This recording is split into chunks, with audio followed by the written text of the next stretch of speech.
Alors depuis plusieurs mois déjà, on observe beaucoup de volatilité dans les opinions.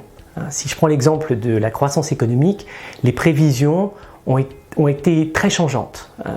Elles sont souvent révisées, alors tantôt à la hausse, tantôt à la baisse. Tantôt on évoque aussi une récession, et puis juste après on n'évoque plus.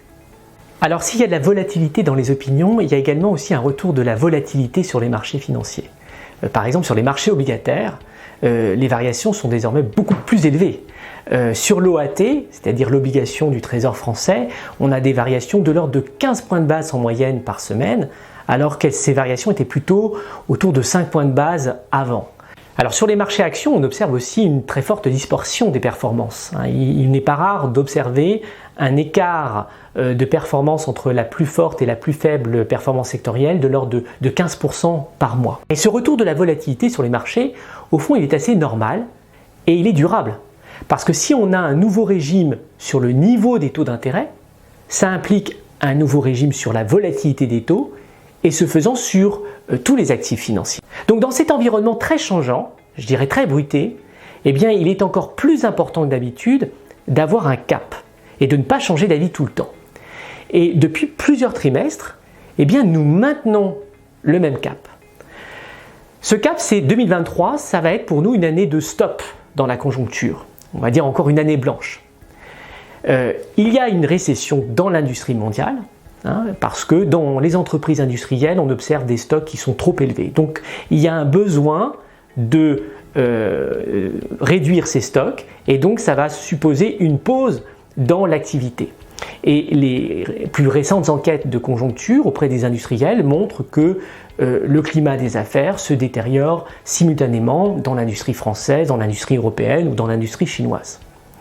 Mais la conjoncture restera favorable dans les services. Il y a même une sorte de grand écart entre le climat des affaires dans les services et dans l'industrie.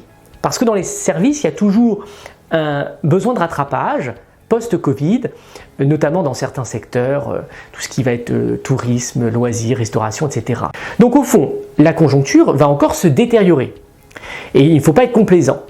Mais il ne faut pas non plus sombrer dans un excès de pessimisme. D'abord, l'ajustement cyclique qu'on observe, je dirais, il est normal. C'est une pause dans l'activité liée à un surstockage. Donc si récession il y a, elle est seulement légère, je dirais par opposition à une récession plus dure. Mais surtout, cette contraction de l'activité, elle va être totalement atypique. Parce qu'il y a contraction d'activité avec un emploi qui résiste. Et les enquêtes de conjoncture montrent d'ailleurs que les entreprises sont toujours confrontées à d'énormes difficultés de recrutement dans un contexte de réindustrialisation. Donc elles ne vont pas réduire les effectifs de façon à être prêtes au moment du rattrapage. Donc au final, ou en conclusion, la conjoncture sera en berne au second semestre 2023.